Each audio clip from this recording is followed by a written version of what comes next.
It happened again. There I was, sitting, minding my own business, when I remembered James Gunn's Superman would jumpstart a new DC universe, and that the old DC Extended Universe, a decade-old franchise meant to rival Marvel's, is now completely, absolutely dead. What's wrong? Nothing. Not this again. So the question here is, how could this happen? How did a franchise promising so much end with only one Superman film, a failed Justice League movie, no Batman film, and 3 Harley Quinn movies? It was supposed to be the DC brand brought to life. Characters we dreamed of seeing debuting and interacting with each other. Different storylines that required all of them to come together. Instead, the entire house of cards toppled with a string of 7 box office bombs, an attempted hostile takeover by an egotistical actor, mass desertion by the cast and crew, and some of the actors losing their goddamn minds. It understandably kept me up at night. Who did this? Who would allow this to happen? What god above would do this to us? Does anyone care at this point? I mean, I guess I care. I'm going to put on my Sherlock Holmes cap, and I think I've got it narrowed down to 7 key suspects, each owning some measure of failure, or in many cases, just outright delinquent in their duties. The obvious cheat answer here is, of course, that all of these suspects are guilty, and all of them had a role to play in the DCU's untimely demise. But that's really not all that fun, and kind of seems like a cop-out. No, there is a real killer. So, let's take a look back at who exactly killed the DCEU. Beginning with suspect number 1, Zack Snyder. Murderer. Zack Snyder was the first person brought on to kickstart the DCEU. He was seen as something of the captain of the ship, steering the universe's direction and serving as the caretaker for these characters. Snyder at this point still had a reasonably good reputation, as his comic book adaptations of both 300 and Watchmen, they still had many fans. And we did see early enthusiasm with him as the head of this universe. DC needed a strong start. They had already tried to create a shared universe with the disastrous Green Lantern, which underperformed and was largely just made fun of by, I guess, people like me. They needed this second attempt to go well. When Marvel launched their own universe, they kicked things off in good form with the surprise hit of Iron Man, which made the character of Tony Stark, the actor Robert Downey Jr., and Marvel as a company all instant household names. 3 birds with 1 stone. Man of Steel, while not an outright reviled film like Green Lantern was, it certainly didn't enjoy the same warm reception by critics or the general audience that maybe Iron Man did. Zack Snyder decided that Man of Steel should be kind of the anti-Marvel. If Marvel was going to go for bright, pulpy, fun, inspired kind of by Star Wars and Indiana Jones, DC would take the other route. They would go for melodrama and action epic. Snyder was very much trying to just ride the wave of Nolan's successful gritty Dark Knight trilogy. Nolan even served as an executive producer on this first film, which put a lot of eyeballs on the project and raised expectations to perhaps unachievable heights. Some criticized Man of Steel for its overly dour tone, poor attempts at Nolan's signature non-linear story structure, awkward pacing, and the injection of 9/11 imagery. Others thought Snyder, in general, just didn't understand the appeal of the titular character. Superman, historically, represents a brighter tomorrow. As they say, the S stands for hope. On my world, it means hope. Hope starts with an H, stupid. The cynicism of this version became evident when, in the 3rd act, Superman kind of accidentally, or I guess in some cases intentionally, destroys half a city and then kills a ton of people without really caring all that much. I mean, he basically has the ashes of the dead raining around him while he's making out with Lois Lane. For all he cares, humans on the ground, they're pretty much like insects, like little ants. And that's all before he barbarically murders the main villain with his bare hands. It didn't exactly leave people with that warm, fuzzy feeling that they came to expect from this character. Yet the movie has just as many defenders. People who love it for its grounded, realistic take. Hans Zimmer's pounding score, Snyder's just auteur style of capturing a comic book frame, and Cavill's pitch-perfect look for the character. Not to mention, in general, just making Superman look like a badass. This was not an outright failure, but it wasn't really a knockout of the park either. It slightly underperformed expectations at the box office, but it did still rope in a healthy $670 million. There was still enthusiasm behind this new franchise, and never more so than at the next Comic-Con, where they announced the sequel would pit The Dark Knight against The Last Son of Krypton. This was the movie that fans had been waiting for years. People were like, over the top. They were going like, oh, rest in peace, Marvel. You're dead and buried. It only gained more hype when people realized that it was going to lead into not 1, but 2 Justice League movies. Batman vs. Superman would introduce most of the Justice League while also bringing in Superman's arch-nemesis Lex Luthor. Oh, and everyone got all excited. Will it be Bryan Cranston, just because he played a bald guy once? No, it wasn't. It was Jesse Eisenberg playing a social media tech bro version of the character. If you guys were the inventors of Facebook, you'd have invented Facebook. Here is where we get into likely Snyder's true failings as the lead of this entire universe. One that may get him placed behind bars for, dare I say it, murder? Warner Brothers trusted him with these characters, in the same way that Kevin Feige was trusted to bring the Marvel library to screen. Fans wanted to see these beloved characters modernized, but still very true to the source. The big problem here is I'm not so sure Snyder ever cared about the source material. In an interview for Watchmen, Snyder claimed he didn't really like traditional superheroes at all. That's why he felt Watchmen was such a good fit for him. He once even claimed that if he got to direct a Batman movie, he would have Bruce Wayne thrown in prison and raped. I guess the WB executives didn't really see that quote before giving him the full-time gig. That may have been a good thing to look into. Snyder was also quoted in interviews saying that he liked to deconstruct the classic idea of heroes. I'm deep in Watchmen. I'm deep in deconstructing like superheroes. It's like, hey, do you want to make a Superman movie? It's like, well, I'm about to tear him down. Right? I'm going to kill him. Right. I'm not interested in fixing him or making him interesting. He's the enemy right now. But this universe was in its infancy. His characters were basically narrative babies. You have to build these characters up first before you can deconstruct them. Because of this, Snyder was often prone to stunt casting. Eisenberg was originally looked at for the role of Jimmy Olsen, but he ended up being wildly out of type for Lex Luthor. Probably a good thing for Eisenberg that he wasn't cast as Jimmy Olsen, because that character got shot in the head in the first 5 minutes of the extended cut. He didn't even make the theatrical. And why did Snyder kill Jimmy Olsen? Well, this was all because he considered the character outdated and ridiculous. Too cheesy, even. And Jason Momoa was originally auditioned for Batman for Bruce Wayne, but instead he ended up cast as this kind of, again, very out of type, just this bro Aquaman. Ride ain't over yet. My man. And then there's Superman, who became this cold and distant alien, who seems to value human lives like this distant god, rather than a kid from Kansas, who's been here and lived this life. Batman, he probably got the really short end of the stick. He became a mass-murdering sociopath who uses guns, flattens criminals with his car, and brands prisoners so they can later be shivved in prison. Flash was made hyperactive and autistic, while Cyborg, most well-known for Teen Titans and his upbeat catchphrase, "Booyah!" We'd love to stay, but there's no place to sit. Booyah-skadoo! He's now turned into just this tortured, tragic soul, basically Frankenstein's monster. I'm a monster!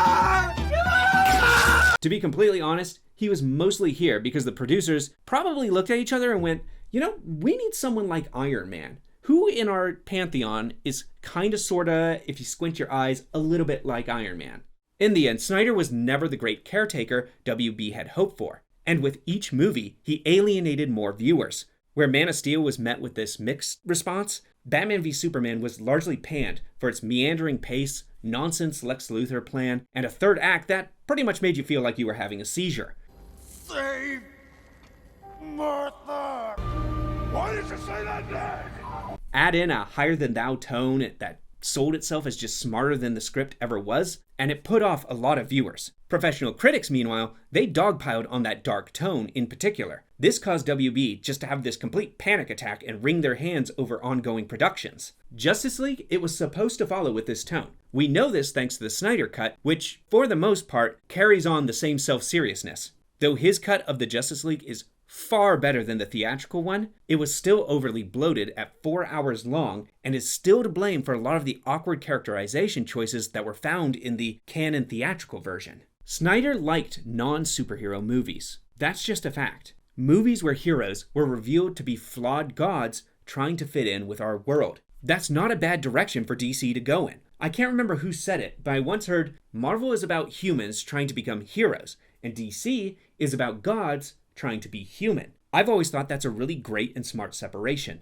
This could have worked brilliantly, but the scripts, they just never really supported Snyder or his killer eye for visuals. His mission to make everything as epic as it could be could often come off as almost immature or clumsy. His attempts to deconstruct characters before they had even been constructed, this all just felt cynical. Yet his guidance did have some artistic and narrative coherence, especially compared to what they ended up doing later on. In the end, I can hardly blame Snyder for the demise of this project as a whole, especially when he was removed from Justice League mid-filming. At first, it was reported that he left himself due to the brutally tragic death of his daughter, but later it was revealed that he was actually forcibly removed by WB, all because they had gotten cold feet regarding the overall tone of the franchise. Again, all due to the critics singling out the dark aesthetic. I wouldn't even put that as one of the top 10 problems. I'd put probably even the title higher than that. That's always driven me crazy. Why is it just a V? Are they going to court? Who did this? Who made this decision? Snyder would leave the franchise without ever getting to make his part 2 of Justice League. Hell, he didn't even get to finish part 1 of Justice League. Reshoots were instead handed off to director Joss Whedon,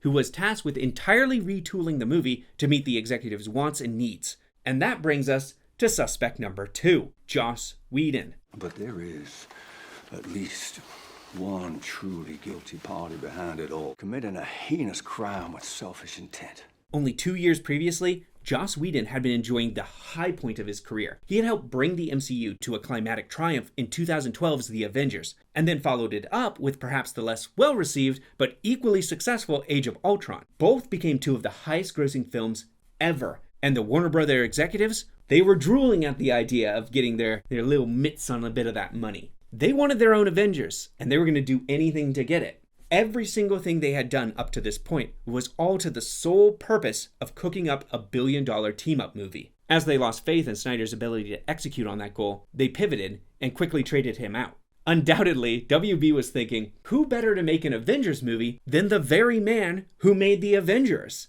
What? It's genius! What could go wrong? A whole lot, apparently. There was a big glaring problem here that anyone with half a brain cell could have spotted. Whedon and Snyder's styles, they were completely incompatible. Water and oil, yin and yang. You could not find 2 more polar opposite filmmakers if you tried. Snyder was self-serious and grandiose. He liked things to feel big and epic, and paid more mind to making his frames a painting, often or sometimes to the detriment of characters or story. But all his shots felt very purposeful, and his tone larger than life. It wanted to go for that melodrama. Whedon, on the other hand, came from a TV background, and his movies sort of looked like, well, TV, but he made up for it with an entertaining tongue-in-cheek tone, quippy dialogue, and stories that hinged on interpersonal conflict. This was great for ensemble dynamics. Trying to get Whedon to build off Snyder's foundation, it's like asking Picasso to paint over Da Vinci. It doesn't matter how good your artists are, these could have been the greatest directors on the face of the planet, and their styles still would never gel. The result was a real Frankenstein's monster, pulled between 2 directors in a game of tug-of-war. The film was shot for Snyder's planned darker color grading,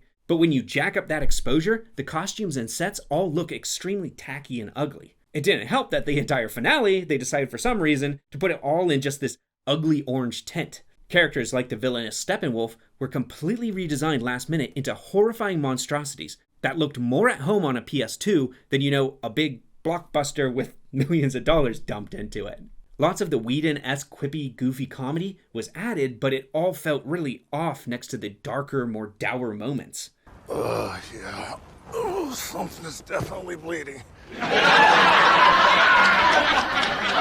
The movie was completely, I was going to say trimmed down, but the more accurate phrase would be slashed to pieces. In pursuit of a leaner runtime, a lot of the character development, arcs, and world building, these were all left on the cutting room floor. Again, much to the chagrin, or I guess temper tantrums, of the actors that were having to perform. It was very sad, I'm sure it was hard. The result then was that this movie struggled to even break even. With a cost around $300 million plus marketing, Justice League barely made $660 million. When you factor in marketing budget with that, this was not the box office triumph that WB had been chasing. It was a complete backfire and just outright embarrassment. Whedon seemed like he injected zero of his own passion into this project. He treated this gig like he was just a hired gun, which, let's be honest, he was. But it was never his own baby. It wasn't like Buffy the Vampire Slayer or Avengers. He felt no real personal attachment to it, and the lack of care came across in the final product. Even worse, Whedon had found himself in hot water. He'd once been revered as this director who was a champion of feminism, but now somehow he'd become a icon for toxic masculinity. I hate feminists. Is this a good time to bring that up? This was all made worse when actor Ray Fisher came out against his behavior on set and made it a personal vendetta to take him down. WB, I guess, didn't appreciate this gesture of nuking their multi-million-dollar movie and retaliated by torching Fisher's entire career. But he wasn't the only one. Affleck, he looked noticeably checked out when you compare the original scenes to the new ones that were shot. And then, it's hard to deny how the Justice League failing, it just took the wind out of their sails. It was meant to be their Avengers, and it falling flat, it just made the entire next phase of the DCEU feel completely directionless, with no real future destination. They definitely needed to carve out a new identity for themselves to survive. I mean, it didn't, clearly, because it's dead now. But it also ran up against an all-new disaster that froze all social entertainment across the entire United States. That's right, I'm talking about the dreaded plague. Suspect number 3, the plague. Bring out your dead! I'm not dead! He says he's not dead. Yes, he is. I feel happy! And yeah, I will be calling it the plague to avoid that dreaded YouTube gods coming down and smiting my poor little 8K channel. You can help that, of course, by liking and subscribing. I'm just a little guy. Him too afraid to get out. He just a little guy. That's it, big boy. I'm gonna wail on you. You can make us bigger. That should help. When the outbreak hit the United States, movie production was shut down and theaters closed. The plague could not have come at a worse time for the DCEU. The franchise had just taken a mallet to the knees with Justice League, and now had to find something new that would excite the masses, despite, the masses being unable to even go to their movie or go to the theater at all. They decided instead of taking new risks, they would instead chase previous successes. The first Wonder Woman was probably their most lauded film, and Gal Gadot's take was well received across the board. What she didn't have in acting, people felt she made up for it with natural charisma, and probably some good looks. Those help too. And I'd say, for the most part, I'd agree. Usually. Kal-El, no!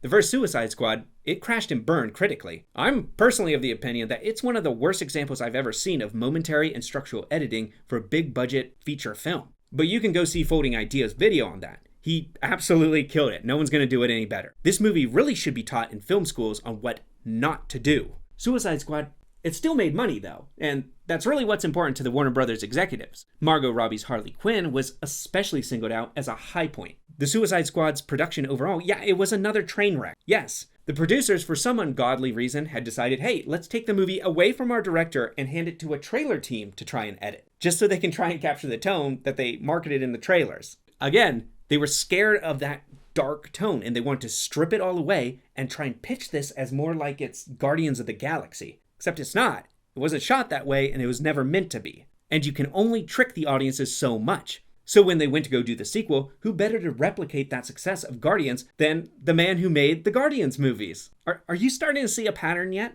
And I'm going to give them credit where credit's due. Building off things that worked, that's not a bad strategy. That's actually usually a good strategy. Even though it did make it feel like DC was kind of prioritizing these B-list characters over their mainstays. Now that I think about it though, even Aquaman, it made a ton of money, and even it came out as this afterthought. And that was one of the biggest successes of the entire franchise. It made over $1 billion, the only movie to do so. Yet it still took 5 years to get a sequel. Shazam, likewise, did modest numbers, but its sequel was put off, again, for about 5 years, despite the concept being a kid who transforms into an adult. But that doesn't work as well when the kid is like 20 years old. Gee, it makes you wonder, why did the sequel flop? It's almost like our concept got blown up. Back to the plague, all hell did break loose. Theaters closed, social distancing was enforced, and many theaters, they shuttered their doors forever. It didn't help that the quality of the DCEU films, they were as usual unreliable and kind of all over the place. Wonder Woman 1984 was regarded as one of the worst of the entire DCEU, and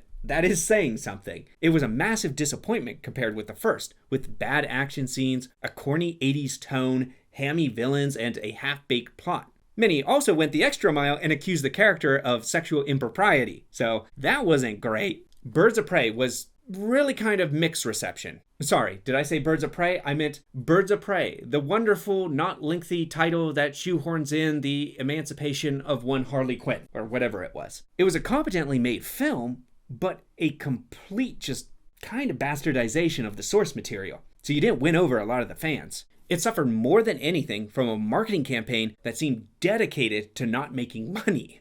I don't know why. I mean, they tried to correct midstream. They even changed the title to Harley Quinn and the Birds of Prey, something that people could actually say. But the damage was already done. The Suicide Squad was by far one of the best movies produced for the franchise, thanks to Gunn just being a confident director. But again, the marketing failed to separate it from the original, all the way down to that title. Again, we can't get past the title on these even. The titles were almost exactly the same. I know people were unaware there was a second movie because it was just named the exact same thing. It also suffered from being just guilty by association with the very, very heavily disliked first movie. And quality aside, there was another tiny little problem here. How was anyone going to go watch this movie? All three got hit hard by the plague and were released straight to streaming on HBO Max, the very same day that they hit a very limited number of theaters. See, Warner Brothers here, their strategy had been to use the day and date release to instead generate interest in their streaming service, HBO Max, all while eating massive losses. The result was that all three movies just completely flopped. This natural disaster combined with the largely lackluster films, this set the stage for just a string of DCEU flops. In fact, Aquaman and Shazam, which went, again, so long just being ignored, they ironically would end up being the last true profitable films of the franchise. All others would flop or claw their way to break even. The gas in the DCEU tank was completely empty at this point.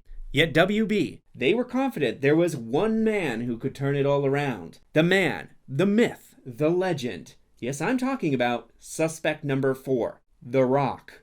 Now, what you're going to see here is why the hierarchy of power in the DC universe is about to change.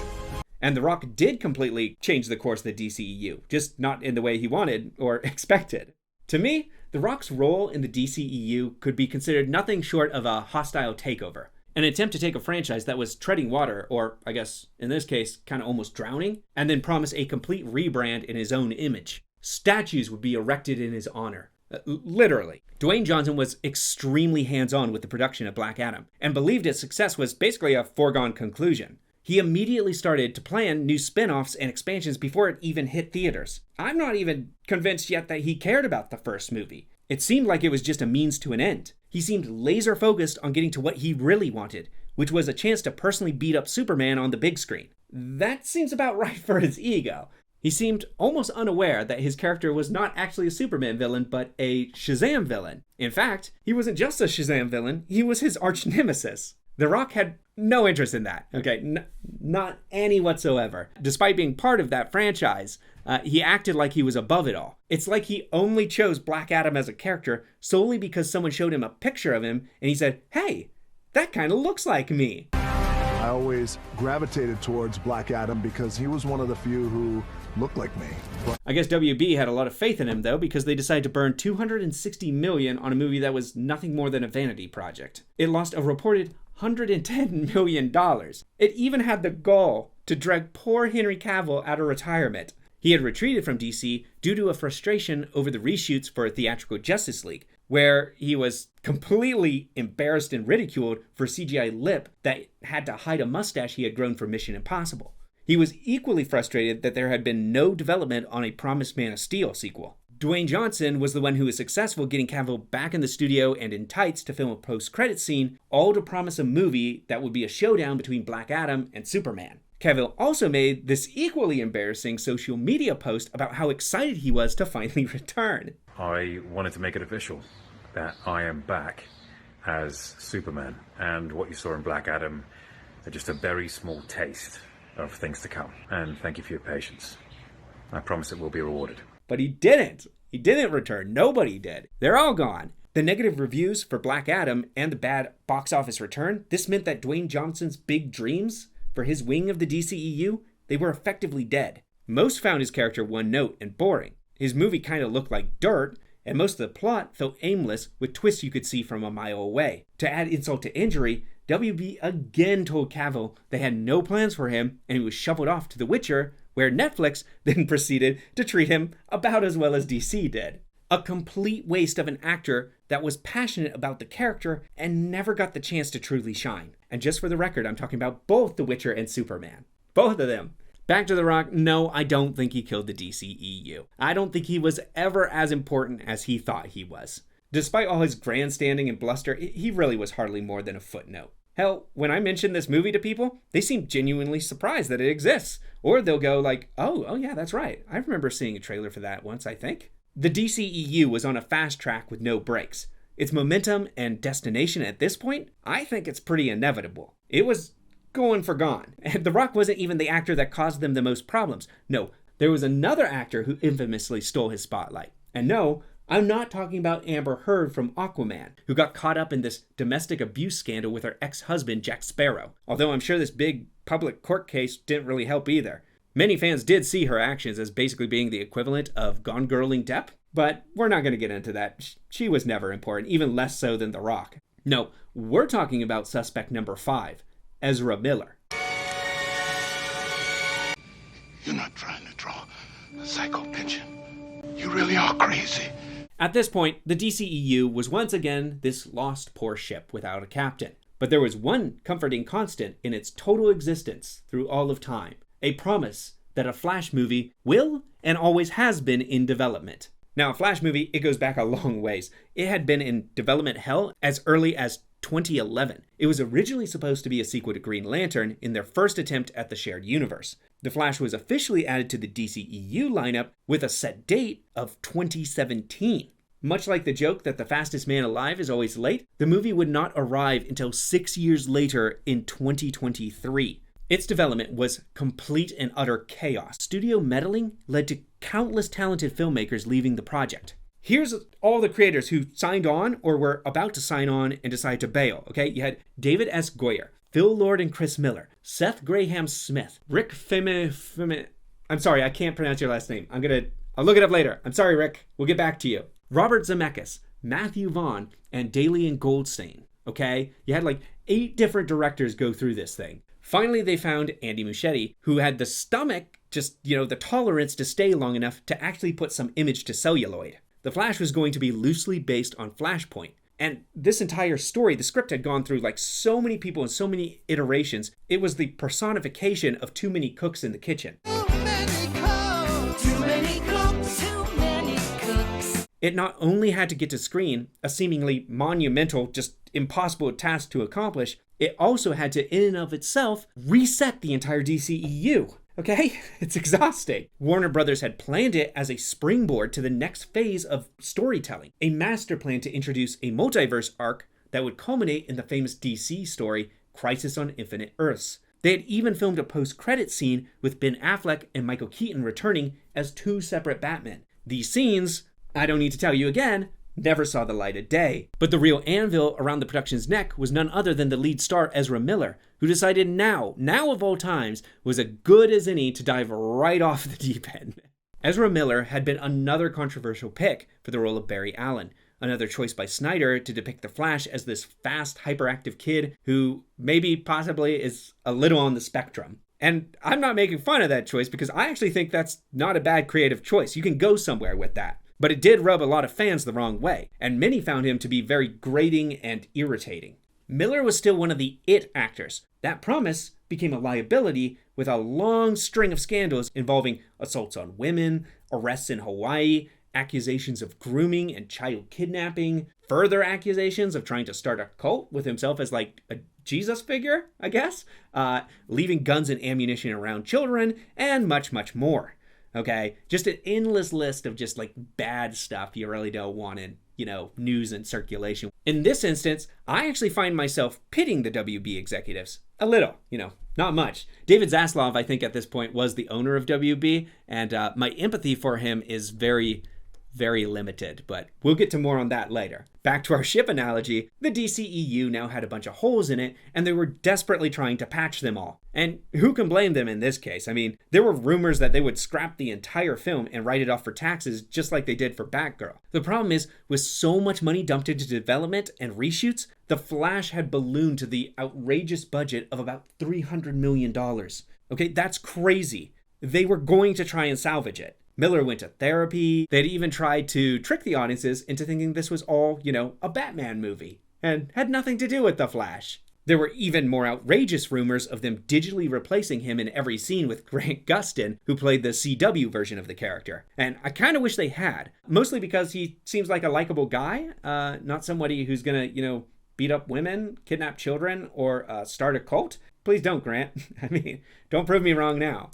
The idea of digitally replacing Miller was a pipe dream to begin with. This could not have happened to a worse film because Miller played not 1, not 2, but kind of 3 characters. Replacing him would have been a monumental and costly task, and this was already well over budget with no hope of making it back. And it didn't. I mean, not even with Keaton basically being put right front and center in those posters. It made only $270 million against its reported over-budgeted $300 million.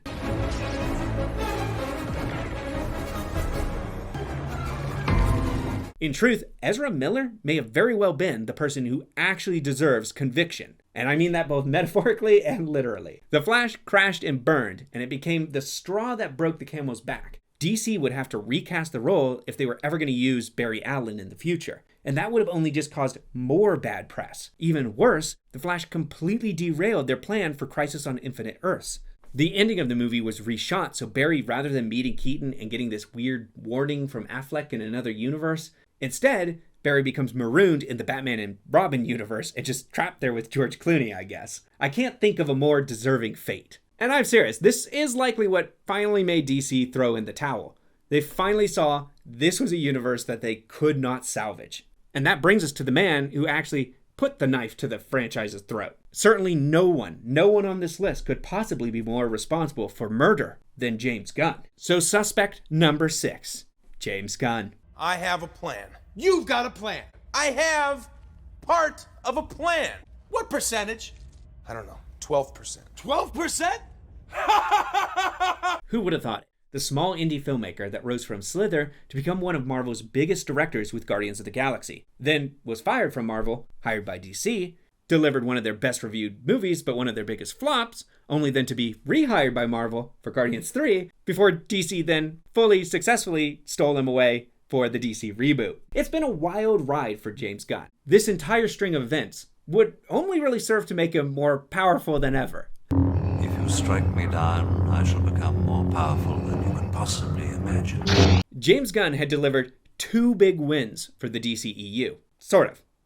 Kind of wins. The Suicide Squad was one of their best received movies. Even though it was a box office failure, they acknowledged it was mostly due to poor marketing and the plague. Peacemaker, on the other hand, ended up being a good-sized hit for HBO Max. It showed the executives over at Warner Brothers that maybe it was this guy. This is the guy to steer the franchise into calmer and more profitable waters. There was, again, another hitch, a little problem in their plan. Gunn took one look at this half-sunken ship and said, no thank you. He basically told him if he was going to come on board, this whole thing would have to be rebuilt from the start with his producing partner, Peter Safran. In Gunn's eyes, the DCEU was damaged beyond repair. A Superman who was burned way too many times and didn't want to return. He didn't trust them. A Batman who passed up directing his own movie and also felt burned. Affleck had only returned for a very small role in The Flash, and that was it. He was promised for nothing else. Then you had a Flash actor who had lost his damn mind, a cyborg who had been blacklisted for the studio for speaking out about internal executive actions. It was just a mess. Their whole Justice League was basically poof, into the air. The only people still there was Aquaman and Wonder Woman, okay? That's not a Justice League, that's a Justice coupling. The entire franchise at this point was mired by just countless scandals, bad films, empty promises, and fleeing artists, and more. There's way more than I can possibly cover in this video. There's just one clear solution, and it was one of Hollywood's favorites: reboot. The DCEU would be scrapped, and in its place, a new DCU would be built, starting with a new Superman movie directed by James Gunn himself. That must have really stung for poor Henry Cavill, who'd just been sitting by his phone this entire time, just staring at it, probably going like, will they call me? Is it time? Has my time come? Your time has not come, and it will not be coming. I am sorry. This new start was called Superman Legacy, and it was strangely announced, while there was still films that were on release schedule for the DCEU. These included Shazam 2, Blue Beetle, and Aquaman 2. This would effectively serve to kill any interest in these movies, as they now felt like they were just part of a dead franchise walking. All 3 would, say it with me again, horribly flop. It's all just adding insult to injury at this point. I mean, what was even the point of doing that? You couldn't wait on an announcement like a couple months? So that's it then, right? James Gunn is the killer. He did it. No debate. But not so fast, because is this really a reboot? Well, yeah, but also kinda no, I guess. I don't know. You see, one of Gunn's weaknesses, or strengths depending on the situation, is his true passion for his projects. He is not a gun for hire. No pun intended there. He truly does love his work, both on Suicide Squad and Peacemaker, and by golly, he was not going to let them go down with the ship.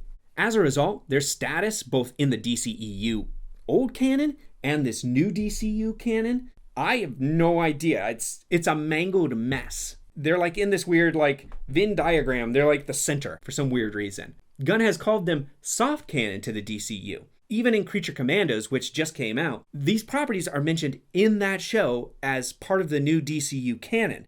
Look, I follow this stuff, and even I am a little I'm not sure what any of this means. It would be pretty easy just to say, hey, they were never part of the DCEU. They were always part of the DCU, okay? They're part of that canon. Except for, again, one little problem. Peacemaker has a cameo from the entire DCEU Justice League. It's pretty hard to get around that. As excited as I am for Gunn's upcoming reboot, and I do think he's going to do great with Superman. I hope so. Stand by. But I also have to recognize how questionable it is for Gunn to just keep one hand on the wheel and the other on the rudder. Let's hope that he doesn't drive this whole thing into an iceberg. I'm using the ship metaphor a lot. This is really working out for me. I didn't intentionally do this, by the way. I guess I was thinking about boats for some reason. You think you're so great because you have boats!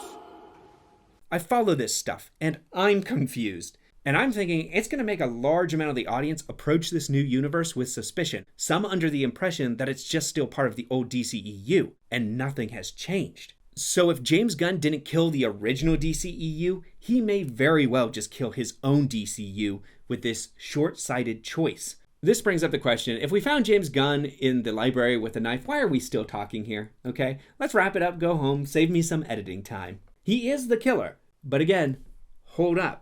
We've got one more suspect to talk about, and that's suspect number 7, Marvel.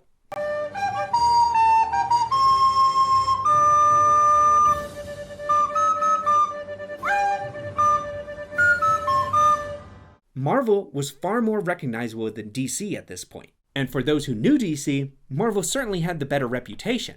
If Marvel was the murderer, it was a killer by comparison. Whenever a DC film came out, or whenever they made any kind of clumsy attempts at wider world building, it would always come back and be recompared to Marvel again. DC was starting from behind and playing a desperate game of catch-up. Why they felt they needed to play catch-up? I don't know. They should have been more focused on being their own thing and not trying to do things the exact same way. But I'm not going to sit here and pretend that Marvel was all innocent either, okay? Marvel was actively engaged in counter-programming, intentionally setting up similar films and characters that the audience could then easily contrast with DC's offerings. I very much remember the bloodthirsty fan wars of 2016. DC and Marvel fans just at each other's throats. Marvel confidently was going into their third story arc with Phase 3, as DC was only just getting started on their second film with Batman v Superman. So what was the reason for all this higher than normal fan tension? Also, why is there fan tension? I don't know. Fans like their stuff. Anyways, the reason for that tension? Counter-programming. After DC knocked the doors off Comic-Con with the announcement of Batman fighting Superman, Warner Brothers felt confident enough to schedule the film on the exact same week as Captain America 3. And how did Marvel respond to this? Not well. I mean, they mostly just dug in their heels. Feige, I guess, dumped a dump truck full of money on the Russo brothers' production studio so they could hire Robert Downey Jr. and turn Captain America 3 into Civil War. Captain America versus Iron Man. Or Avengers versus Avengers. Okay, it was the ultimate power play. All right, it was petty even in some ways. But hey, you got a good movie out of it. But DC, they now saw that they could not compete with that brand, and they lost their confidence and folded. This was a movie directly meant to be similar. It's like when Deep Impact released the same year as Armageddon, or Megamind the same year as Despicable Me. Don't be fooling yourself into thinking these are coincidences that just happen from time to time. It's a marketing tactic to draw attention to competing brands. Marvel was playing a very old game, and it wasn't their first time or last time. In return for Justice League Part 1 and 2 being announced, Marvel announced that Infinity War, it too now would be 2 films. In anticipation of Wonder Woman, Marvel then planned a Captain Marvel movie, despite that character never catching on in the comics the same way or to the same extent as Gal Gadot's female icon had. And then, when the DCEU signaled that their next big thing was to build a multiverse story with Crisis on Infinite Earths, what do you know? Marvel then countered that by saying, we too are doing our own multiverse story. If DC was going to do anything, Marvel was going to position itself to do it better. And when we're talking about the multiverse stories, the DCEU may have inadvertently lured Marvel into a trap. They've already abandoned this story concept, but Marvel is still stuck knee-deep in it, and doesn't seem like it's going to be getting out anytime soon, as much as some of the fans would like it to. Marvel Studios and their universe, they were a juggernaut of the 2010s. Love them or hate them, they helped turn the superhero into the defining genre of that decade. Any comic movie was going to get compared to them. It just couldn't be helped. And the DCEU, it did suffer for it. The WB executives felt that pressure to compete and match what they were doing. It's the only reason that the DCEU even exists in the first place, because WB saw the profitability. It's in rushing to catch up that DC trips over its own legs. It was too much, too fast. One of the successes of the MCU is they took one full phase to set up all their major characters as individuals, each with their own movie that established their wants, who they were, and what set them apart from the others, and also why people should care and come back to see them again. With that, they could then spin them off into other adventures, joint adventures, and people would catch on to different franchises through the individual characters. Not even Marvel has really taken this lesson to heart, as this new Infinity Saga has been really struggling to catch lightning in a bottle for a second time. And for DC, the message certainly didn't sink in. Batman v Superman was one big game of catch-up for them, okay? It's them trying to run a marathon in like 2 minutes. It was trying to introduce half of the Justice League characters, and then the other half of the characters as just these characters on a flash drive. And then they had the plot line of The Dark Knight Returns, and then they had the death of Superman in there. Then they had Doomsday in there, okay? It was just trying to do too much. There are these memes saying that if Marvel had made their first phase the exact same way DC had, it would have been Iron Man, then Civil War, then Guardians of the Galaxy, then Captain Marvel, then Avengers. Understandably, the Avengers likely would not have been as big of a hit if it was that lineup that set everything up. The accusation here basically is that DC died from envy. But let's get to the conclusion here, what you guys have all been waiting for. Who is the real killer? Shot or killed? Oh, let's restrict it to killed so we may have a manageable figure. We have our 7 suspects. Zack Snyder, a man more interested in deconstructing his characters rather than building them up. Joss Whedon, a hired gun without passion, who botched their crown jewel and, in the end, made people lose interest very early in this franchise. The Plague, an outbreak that no one saw coming that upset the industry. The Rock, an egotistical actor who tried to hijack the franchise. Ezra Miller, a mentally unstable lead who obliterated their final Hail Mary. And then James Gunn, who favored a reboot and really put the knife into the DCEU. And finally, Marvel, that counter-programmed and was a constant rival and reminder of what they weren't.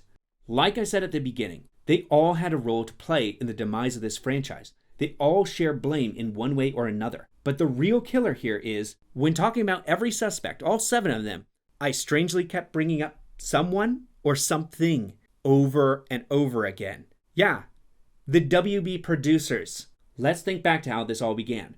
Rewind to the start. No, it's not actually Man of Steel. It goes way further back than that. It all starts with Green Lantern. In 2011, Warner Brothers, they saw what Marvel was doing, and they were eager to get in on the action early. If they had, they may not have had to ever play catch-up at all. Green Lantern became their answer to Iron Man. They had a charismatic, snarky lead with Ryan Reynolds, tried to replicate a similar tone, and tried to set up connections to lead into an extended universe. But, alas, everybody hated it. I know, right? So, it was a no-go. And so they pivoted. They instead decided to chase the Dark Knight trilogy and hire Zack Snyder to make a dark, epic universe to counter the lightweight fun of their rivals. When the critics, and to a lesser extent the audiences, rejected this vision, they pivoted again. They ripped both Justice League and Suicide Squad away from their creators. They tried to turn Suicide Squad into Guardians of the Galaxy, and Justice League into Avengers. You really are out of your mind. I'm not the one who brought a pitchfork. The result was 2 disasters way worse than anything Batman v Superman did. I think they still could have recovered from the negative attitude towards Batman v Superman. I mean, they had a big hit in Wonder Woman, but not anymore. Not after they also nuked 2 more movies. Then they foolishly ignored the successes of both Shazam and Aquaman and waited until the iron was cool to hit the sequels. By the time both arrived, no one really cared. Instead, they chose to prioritize streaming over theatrical releases during the plague, which only hurt them even more. And they certainly weren't helped by the bad marketing during that period, effectively burying at least one of their best movies.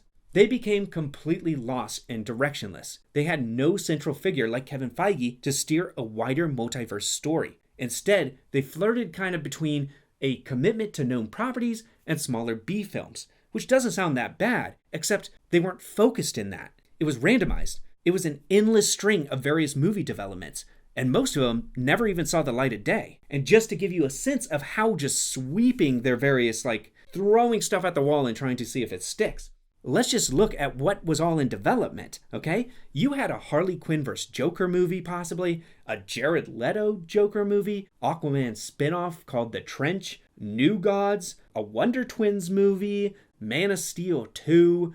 You had Ben Affleck's Batman movie that eventually became The Batman, Black Adam vs. Superman, Green Lantern Corps, Lobo, a Cyborg solo movie that was actually on their full chart, Justice League Part 2, Gotham City Sirens, Deadshot, Deathstroke, Supergirl, a Themyscira movie, Crisis on Infinite Earths. You see, I ran out of fingers here. Batman Beyond, possibly even. Okay. Wonder Woman 3, and about 14 different versions of an unproduced Flash movie. They were completely everywhere and scattershot and just unfocused in building a connective universe. This is not how you do it. You need character arcs and story arcs that all get to cross over into various franchises. And while all this was happening, the independent standalone movies like The Joker and Reeves' The Batman, they were actually raking in real returns and getting great reviews, which was showing that maybe, hey, the big universe thing, maybe it's not what it's all cracked up to be. And even when they had finished products, the turnover and ownership of the studio and leadership, this caused some executives, one in particular, to decide to literally delete everything, all the blood, sweat, and tears of artists for just an easy tax break.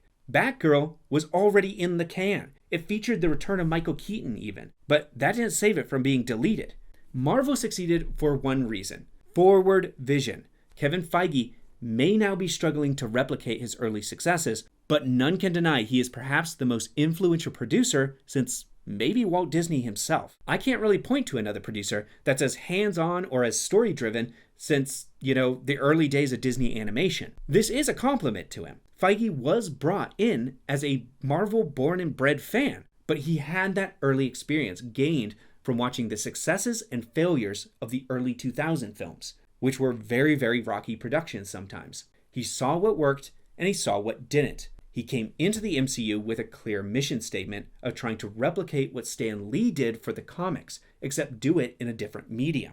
You cannot go into something with only the goal of replication and not innovation without dooming yourself forever to comparison. I give them full points for aiming for a different aesthetic in Snyder's early days, but they quickly doubted themselves and fell back in on the familiar, becoming just a lesser version of Marvel, a much sloppier version. They lost their trust in their creators, the worst crime in this case that you can commit. They isolated Zack Snyder, fired countless talents off The Flash, frustrated Patty Jenkins. They ticked off nearly all their actors, with pretty much their entire Justice League quitting on them, and only 2 of them remaining. When they decided to finally end the DCEU, they preemptively announced it. They didn't give the remaining movies the grace to find their audience.